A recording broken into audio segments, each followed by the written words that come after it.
Assalamualaikum warahmatullahi wabarakatuh dan salam sejahtera. Bertemu lagi kita dalam rancangan Dr. Hafiz Explains.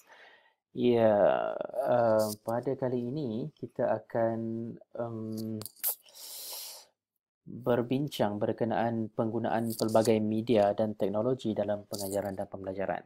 Okey, topik yang senang, bagi saya senang. Tak susah mana, senang. Okey. So, kita start dengan peranan visual dulu dalam instruction. Dalam visual. So, apa peranan visual? Visual dalam instruksi. Kalau visual dalam PDP. Ya, okey. So, apa peranan dia kalau visual digandingkan bersama instruction? Itu lesson lah. Satu, ianya menjadikan idea yang sebelum ni dalam bentuk teks ke ataupun lisan ke, kan? Lisan dia akan menjadi lebih konkret. Macam batu konkret tu akan lebih teguh. Sebab kalau kita bercakap ataupun kita tulis saja tanpa ada visual element di situ, dia macam student akan jadi boring, akan macam dengar, macam tengok aja apa ni slide tu, ataupun kalau tak ada slide lah kan. Kalau slides tu satu jenis visual juga. Tapi kalau dia ada teks sahaja dengan lisan, contoh ada satu apa ni kertas A4 dalam tu berperenggan-perenggan, banyak perenggan teks dan lisan. Dia tak ada visual, tak ada mind map ke apa ke, dia kurang konkret. Kalau ada visual, elemen visual, dia akan jadi lebih konkret. Dia and then visual ni dia dapat meningkatkan motivasi pelajar. Dia akan dapat menaikkan motivasi pelajar.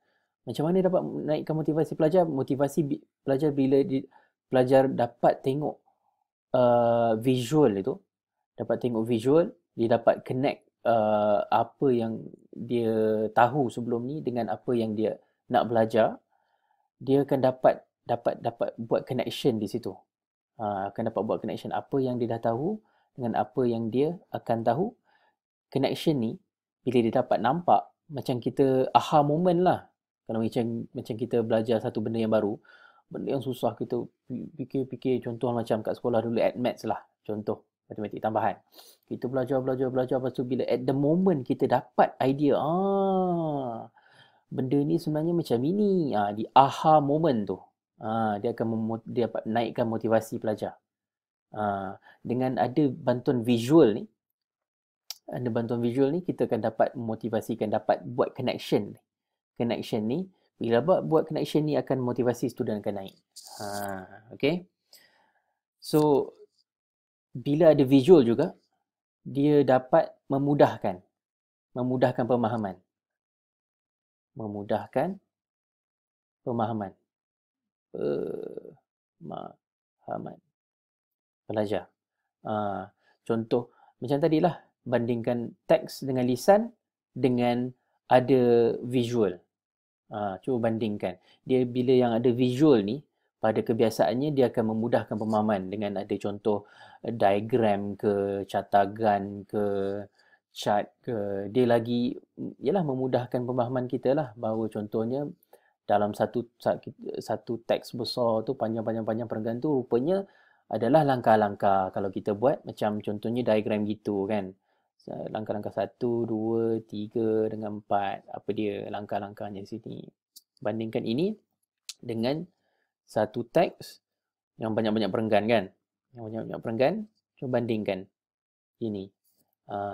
So kalau ada visual macam ini, dia lagi elok lah. Dia lagi memudahkan pemahaman lah. Student memahami. Okay. Lepas itu, bila ada visual dengan teks, kalau kita bagi dua-dua, visual dengan teks, contohnya macam ni kan.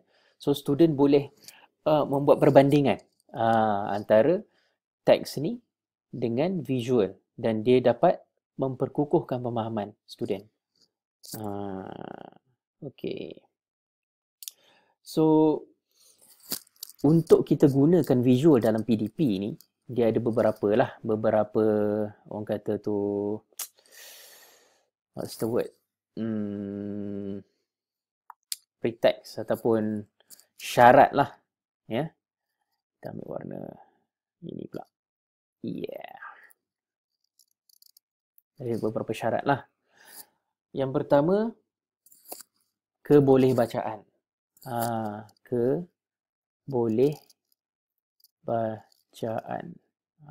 Kebolehbacaan. Ini yang pertama. Kalau kita nak memilih satu-satu visual tu. Satu. Yang kedua, mudah diinterpretasi. Macam ni ejanya? Interpretasi. Mudah diinterpret oleh student.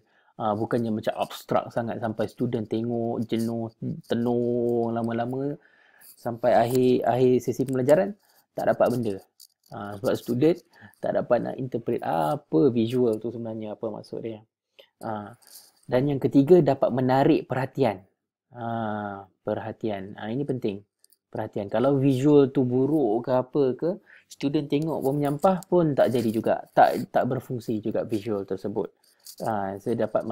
Patutnya dapat menarik perhatian murid-murid. Lepas tu visual pula, kalau teks tu kita boleh boldkan dia.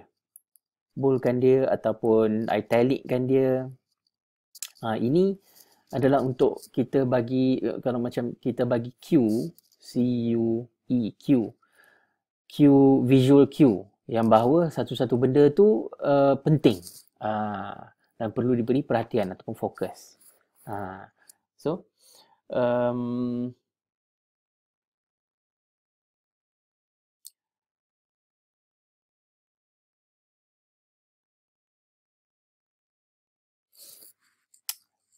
dan kalau kita bercakap tentang visual, dia ada 3 jenis visual. 3 jenis visual.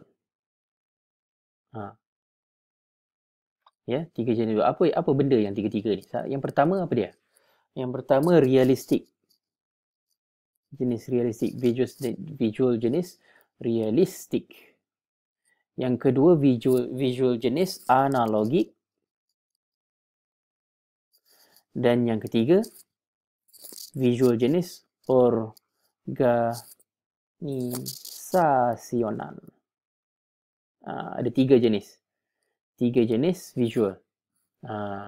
Okay. Kita pergi yang pertama ni. Yang pertama ini, kita tukar warna pula. Tukar warna. Warna merah lah. Okay.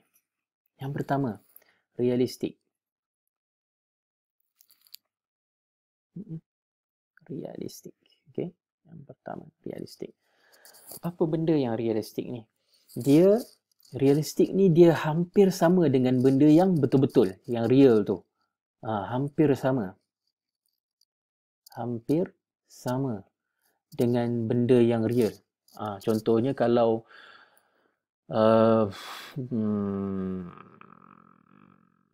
contoh apa nak bagi? Contoh kata gayung lah. Okay? Gayung. Macam ni lah gayung. Gamaknya. Okay? Okay, gayung. Ini realistik tak ni? Hampir realistik. Siapa yang kata tak realistik tu, saya potong markah nanti. Okay. So, dia lebih detail dan hampir serupa dengan bahan asal. Dan realistik ni juga mudah difahami. Student tengok je, tahu ni, ini gayung. Gayung. Ni bukan payung, ni gayung. Gayung, bukan payung. Dia mudah difahami. Lepas tu, yang realistik ni sesuai untuk pelajar dewasa. Sesuai untuk dewasa. Kalau tingkatan sekolah menengah tu sesuai lah kalau guna visual realistik ni. Dan dia ada darjah ni tau. Dia kalau realistik sangat pun tak boleh, kurang realistik sangat pun tak boleh. Dia ada apa ni? Orang kata tu line di sini. Okey, contoh ini adalah kadar Satah ni X ke Y ke ni? Kadar pembelajaran murid.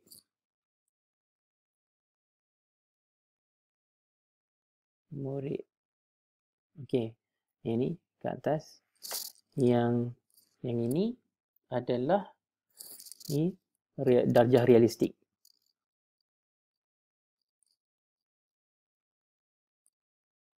Dari rendah ke tinggi lah. Okey.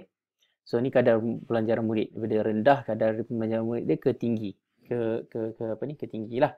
So kat sini, kat tengah-tengah ni, darjah realistik dia sederhana.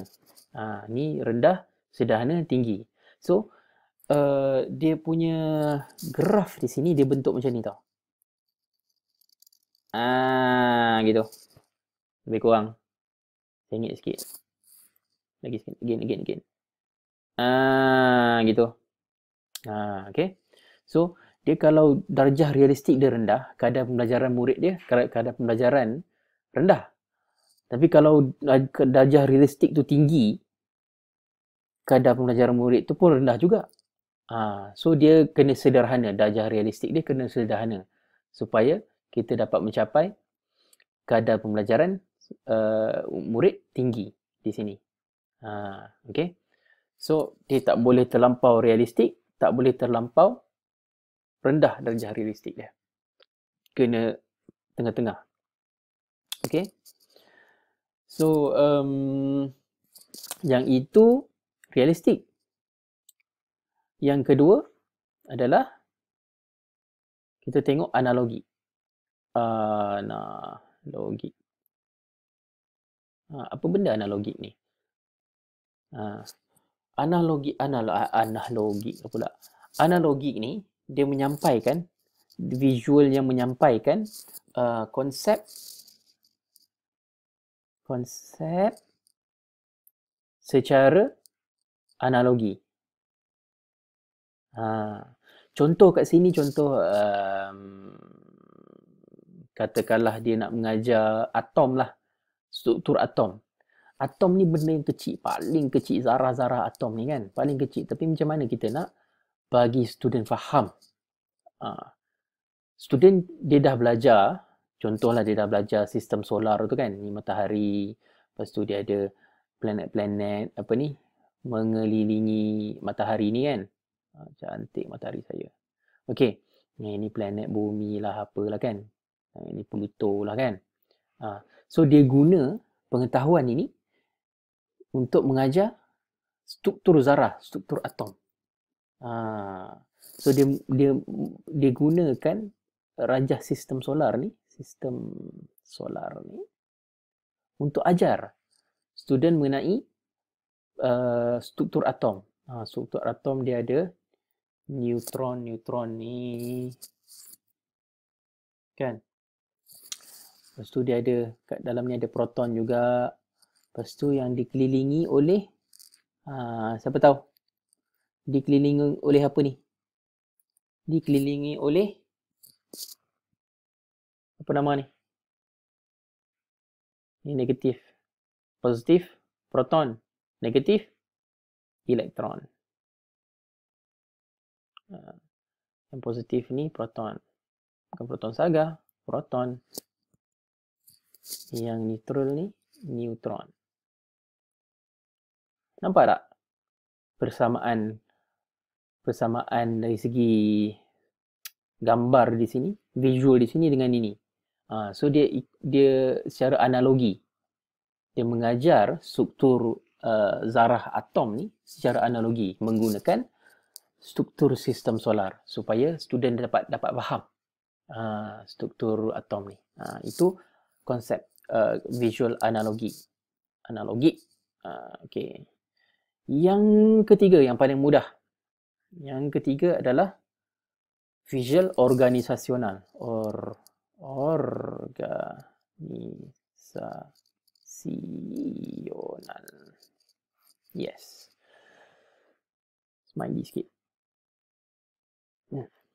Organisasional. Okey. Apa benda organisasional ni? Senang saja. Visual yang yang merangkumi carta aliran, apa lagi, graf, apa lagi, peta, carta pie, apa lagi, itulah contoh ada carta pie kan, organisasional, ini apa, itu apa kan, ataupun carta organisasi pun satu visual organisasional, carta organisasi yang ini, ini siapa, ini siapa, yang bawah ni ada pecah-pecah lagi kan, biasalah kan, yang ni carta organisasi pun juga satu contoh visual organisasional. Okay. Okay, itu bab visual lah. Okay. Sekarang kita nak masuk kepada, kalau kita bercakap pasal visual ni, tak lengkap kalau kita tak bercakap pasal penghurufan. Huruf. Huruf pula. Huruf. R-U-F. Huruf. Smiley lagi. Okay, huruf. Huruf ni, kalau anda nak tahu, ada 3 jenis. Satu is sans serif. Yang kedua is serif. Yang ketiga ni MISC. Miscellaneous. Pelbagai lah. Tapi yang kita nak tahu is 2 ni. Serif dan sans serif ni. Apa benda serif dan sans serif ni? Ni kalau tak silap saya lah, serif dan sans serif ni adalah bahasa European, saya tak ingat. Mungkin France kot. Perancis. Serif ni bermaksud, kalau kita tengok huruf kan, kalau dia ada huruf tu yang contohnya dia ada tik sikit tu, ada sikit tu, kadang-kadang ada kan, yang ini ni yang namanya serif, ekor, serif. Kalau perkataan yang ada ekor tu macam macam tu kan, ini maksudnya serif. Dan sans ni adalah tiada. Kalau bahasa tak silap saya tu France kot. Sans ni tiada. So kalau macam ni serif maksudnya ada ekor, sans serif ni tiada ekor. So tak ada ekor yang macam ini, yang straight gitu. Ini dah ada ekor sikit kan. Tak ada ekor. Okay. Sans serif yang tak ada ekor, contohnya Arial. Arial tak ada ekor tak silap saya. So dia termasuk dalam golongan family sans serif. Okay. So tiga jenis ni. Dan ketiga. Miscellaneous ni macam-macam lah, yang tak termasuk dalam kedua-dua family font ni. So untuk menggunakan huruf dalam apa saja dokumen, contohnya esei ke, bahan cetak ke, ataupun bahan dalam maya ke apa ke. So kita patut konsisten. Satu, konsisten. Yeah. Patut konsisten. You tak boleh title Comic Sans, dia punya subheading Times New Roman, lepas tu dia punya body Arial, lepas tu penutup, lepas tu set tak perenggan tu adalah windings ke apa ke yang pelik-pelik tu. Tak boleh. Dia akan jadi, kalau kita tengok dalam satu dokumen, kalau kita campur-campur font tu, dia jadi pelik. Jadi pelik. Pening nak tengok. Pening nak tengok. Orang pun marah nak tengok. Ni senyum. Marah nak tengok. Kan? Satu, kena konsisten. Kalau guna Arial saja. Tapi kalau nak guna kepelbagaian font dalam satu-satu dokumen, paling maksimum yang boleh adalah dua jenis font.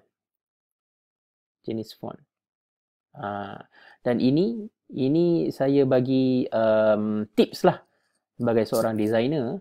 Kalau dua jenis font, kalau anda nak guna dua jenis font, contohnya Kalau dalam satu dokumen tu, kalau title anda guna sans serif, body guna serif. Kalau title tu serif, body dia guna sans serif. Dia akan ada complementary di situ. Ini tips ni digunakan oleh web designer ataupun designer apa-apalah designer kan, yang design banting ke banner ke website ke, itu dorang gunakan. Dorang akan dorang akan padankan antara dua jenis font ni, serif dan sans serif ni. Kalau title sans serif, dia punya body text menggunakan font jenis serif, dan juga sebaliknya. Okay.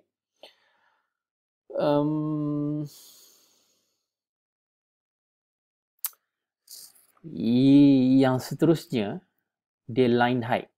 Kita kena juga tengok line height. HEIGHT, line height. Line height ni apa? Line height ni, kalau kita tengok dalam Word kan, double spacing, 1.5 spacing ataupun 1 spacing kan. Itu line height lah tu. Jarak antara baris. Kalau terlampau dekat, kita susah nak baca. Tapi kalau terlampau jauh pula, dia jadikan teks tu macam terpisah-pisah. So jadi dia ada optimal jarak line height. Okay. Dia biasanya yang optimal ni 1.5 jarak dia. Kalau dalam Word tu 1.5 spacing lah, spacing 1.5 paragraph spacing. Okay.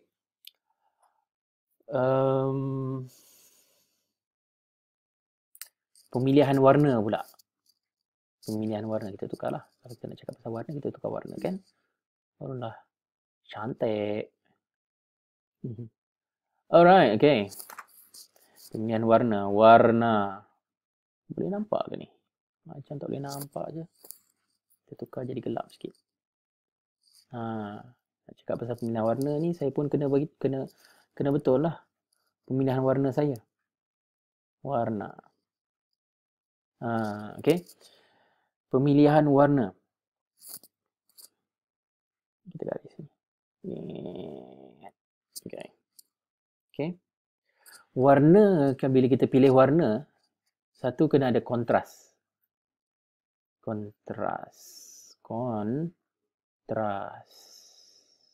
Ada kontras di situ antara background sekarang putih. Kena ada kontras background dengan foreground. Foreground ni teks lah, teks ataupun gambar ke apa ke. Dia kena ada kontras antara background dengan foreground. Ya. Kontras ni maksudnya contohnya macam tadi saya tulis guna warna hijau kan. Putih kat belakang tapi hijau, saya guna hijau cerah. Dia kalau background cerah, teks yang kita gunakan juga warna cerah, dia kurang nampak. Susah di situ. Contoh okey, contoh saya buat ini jadi cerah lah. Okey, itu kan. Lepas tu saya tulis pula warnanya, contohlah dah itu output. Dah itu warna terang kan. Saya nak tulis contohlah kan dengan warna cerah juga. Silap. Silap di situ. Okey. Contoh ini warna.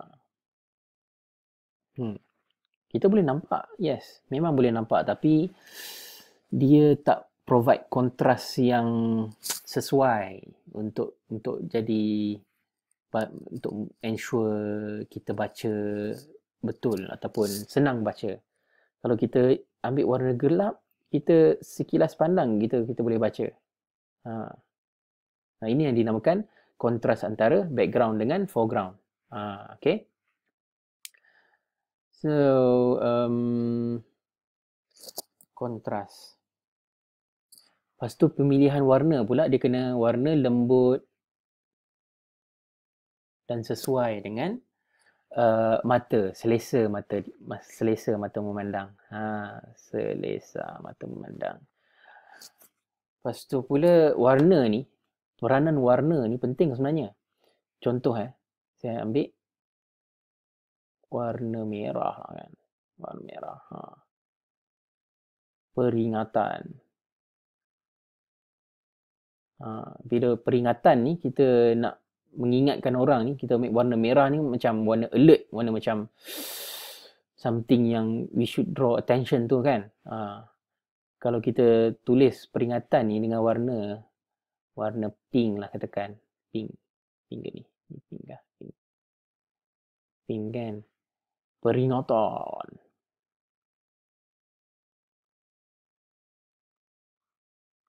Sama tak efek dia? Peringatan ni dengan peringatan ni. Ni peringatan macam peringatan agak lembut di situ. So, warna dia memberi impak jugalah kepada message yang kita nak sampaikan. Satu perlu diingatkan bahawa pemilihan warna ni juga, tak kira lah warna apa, perlu juga kita ambil kira kesesuaian dengan budaya, dengan sistem sosial. Contoh, saya tak pasti tapi ada bangsa-bangsa di negara lain yang warna-warna di sini dia bermaksud lain-lain. So kita kena ingat kalau di Malaysia mungkin ada, saya tak pasti. Merah ni apa melambangkan apa untuk ikut kaum India ataupun kaum Melayu ataupun kaum Cina ataupun kaum Kadazan ke di belah-belah Sarawak dan Sabah kan. Diorang ada warna tu dia melambangkan certain things. So kita kena make sure kita tahu tu. Dan seperti yang kita sedia maklum, warna ni confirm lah dia tak dapat meningkatkan prestasi pelajar. Jangan kamu buat slide PowerPoint dengan warna-warni dengan harapan student dapat meningkatkan prestasi. Tidak. Okey? Tidak sama sekali. Dia warna ni dia boleh invoke motivasi, yes. Dia invoke perasaan selesa untuk apa ni? Belajar. Itu yes, peranan warna. Okay. Next. Kalau dalam susunan, kalau kita tengok aja, saya tukar pink. Tukar warna biru pula. Kalau kita tengok susunan, kalau dalam satu dokumen ni, kalau katakanlah satu dokumen, ya. Kita di Malaysia ni, rata-ratanya kita akan baca daripada kiri ke kanan. Ya? Kiri ke kanan. Betul tak? Sebab kita menulis daripada kiri ke kanan. Kalau orang Arab di Arab Saudi, dia tulis macam ni. Kan? Daripada kanan ke kiri, kan? Tapi kita kiri ke kanan. So, kita patut tahu yang area di sini, saya ubah sikit. Area di sini adalah area yang sangat penting. Area yang sangat penting dalam mereka bentuk visual area sini. Sebab ini adalah area yang student ataupun orang lain akan start baca. Dia akan start di sini. Dia akan start connect. So, kalau kita tengok majalah lah kan. Kalau kita tengok majalah. Ada yang letak gambar di sini. Lepas tu dia start teks di sini. Kan? Betul tak? Ada pernah nampak tak? Itu bermaksud dia nak draw attention, readers attention untuk tengok gambar dulu. Dia nak menarik perhatian untuk tengok gambar dulu. Contoh gambar saya di sini handsome. Baru dia tengok biodata saya kat sini. Contoh sebenarnya lah. Kan? Itu satu. Kalau kalau kita tengok bahan media cetak surat khabar lah pun kan, kalau balik ni, kalau ada surat khabar kat tepi anda tu, buka belik tengok.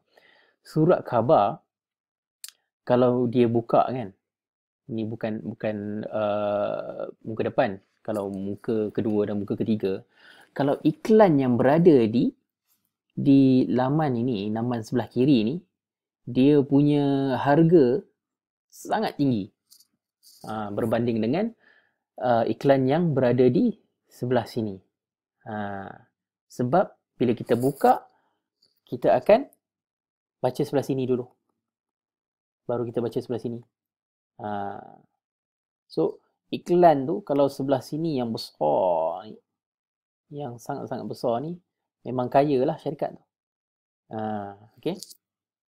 So di sini adalah kalau dalam surat khabar, area sini yang paling kuat visual dia, pengaruh visual dia. Kalau kita letak apa-apa di sini, dia boleh mempengaruhi pembaca lah, mengaruhi yalah, emosi ke apa ke, ikut pada kita punya tujuan kita letak visual tersebut. Okay. So itu dari segi visual, placing of the visual lah dalam satu-satu ni. Dan juga kalau kita tengok dalam satu dokumen ni, kalau kita visual tu ada anak panah ataupun garisan ke kan, garisan ini kan, contohnya kan, ini ke sini. So garisan ni dia melambangkan pergerakan. Okay. Dia menunjukkan pergerakan, arahan, perlakuan. Okay. So contohnya, okay, saya bagi contoh. Kita tukar warna jadi gelap sikit, kuning gelap. Okay. Contoh di sini, smiley sikit.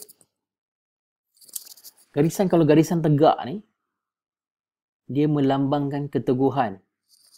Contoh kalau anda ada nampak satu gambar contoh Menara Alostar lah kan. Menara Alostar macam mana? Gitu. Menara KL lah contohnya, ni Menara KL saya.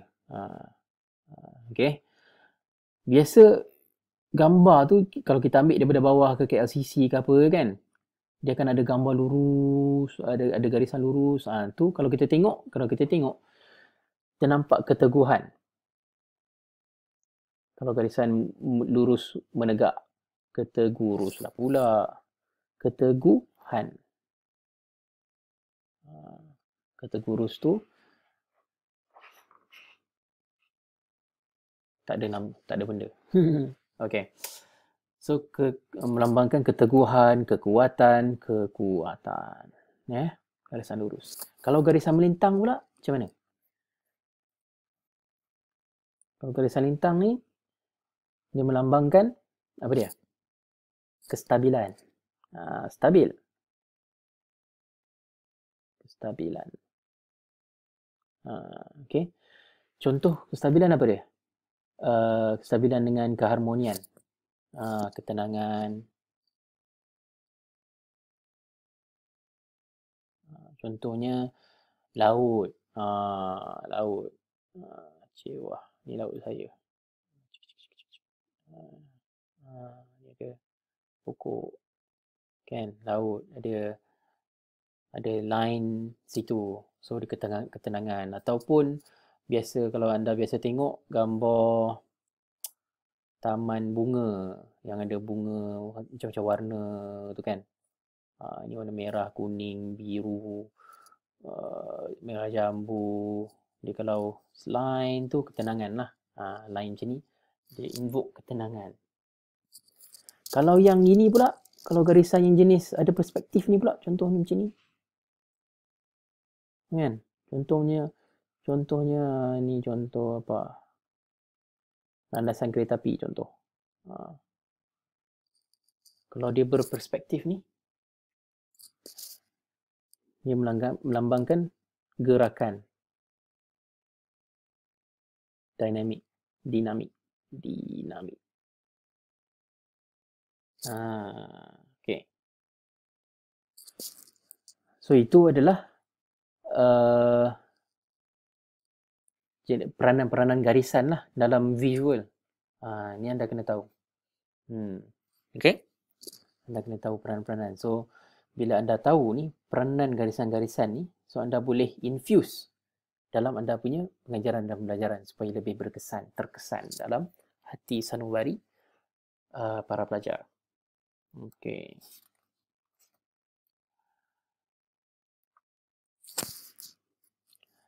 So kita dah tahu yang itu semua, kan?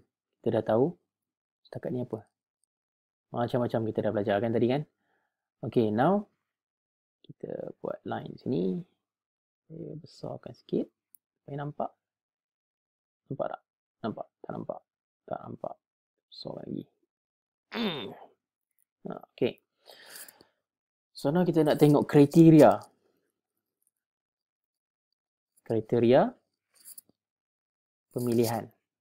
Pemilihan media. Okay. Kriteria pemilihan media. Satu kita kena tengok kesesuaian.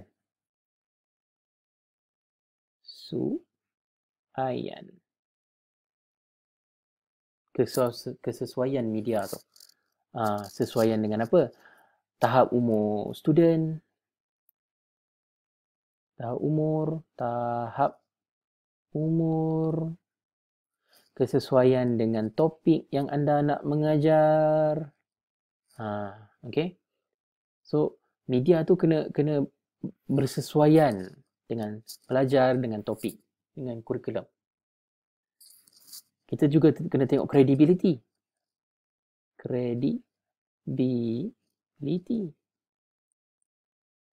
Credibility media tersebut.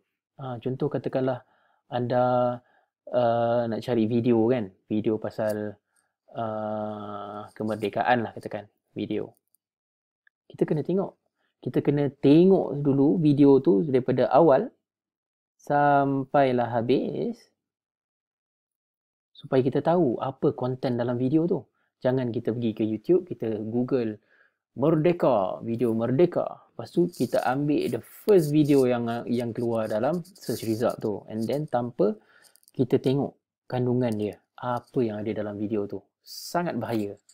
Takutnya ada dakyat-dakyat yang tak apa nak betul ke dalam video tu, kita tak tahu.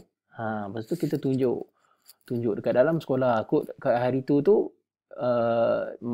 malang tak berbau, pensyarah penyelia datang tengok video pasal Merdeka, tiba-tiba ada benda lain pula kan yang tak sepatutnya pelajar nampak ataupun tengok.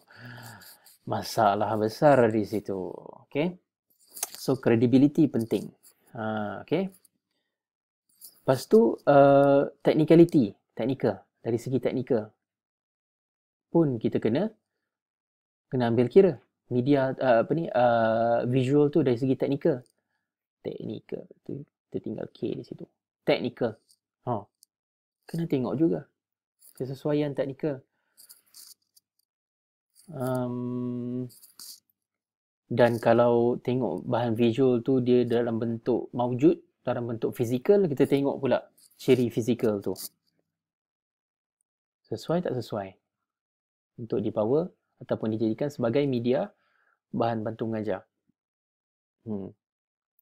Besar, terlampau besar sampai nak mau masuk dalam bilik belajar susah pun tak boleh juga kan. Okay. So ini adalah kriteria pemilihan bahan ataupun visual dalam pengajaran dan pembelajaran. Okay. Dan bila bercakap pasal nak memilih ni media ni kan, kita kena ada several consideration. Yang kalau kita tengok ni Venn diagram. Yang saya lukis ni adalah Venn diagram. Okay. Satu ini kita kena tahu satu lagi. Lama tak cukup. Kita kecilkan sikit. Sini. dan sini. Apa yang saya nak dedahkan kepada kamu adalah satu framework yang dinamakan TPCK.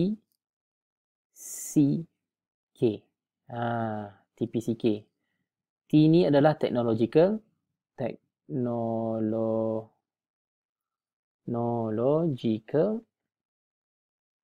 adalah pedagogical,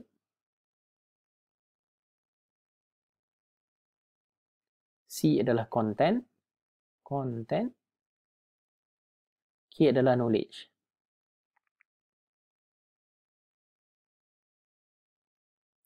Okay. Dan ketiga ni adalah T, K, P, K dan C, K. Technological knowledge, pedagogical knowledge dan content knowledge. Kalau nak memastikan, kalau anda nak memastikan satu-satu pengajaran tu berkesan, anda kena tahu TPC ni. Technological knowledge, pedagogical knowledge dengan content knowledge. Contohnya, content knowledge anda sejarah tak ada masalah sebab anda dah memang expert lah, kan? Content knowledge, content sejarah. Pedagogical dengan technological ni yang penting. Kenapa saya cakap penting? Sebab contoh anda nak gunakan teknologi dalam kelas ataupun visual dalam kelas ke, anda kena tahu visual tu apa yang visual tu boleh hasilkan ataupun apa yang dia boleh lahirkan, apa kaitan dia dengan topik yang anda nak mengajar pada hari itu. So anda kena tahu teknologi itu, anda kena tahu, faham tentang teknologi itu, tentang visual tersebut. Dan bila dah faham tentang visual tersebut, anda pula kena faham tentang macam mana pedagogical, macam mana nak gunakan teknologi ni dalam pengajaran, pedagogi. Itu dia pedagogi knowledge. Macam mana nak guna teknologi ataupun visual ni dalam sesi pengajaran dan pembelajaran. Okay. So bila anda dah tahu teknologi, anda dah tahu pedagogi ni macam-macam lah. Anda boleh guna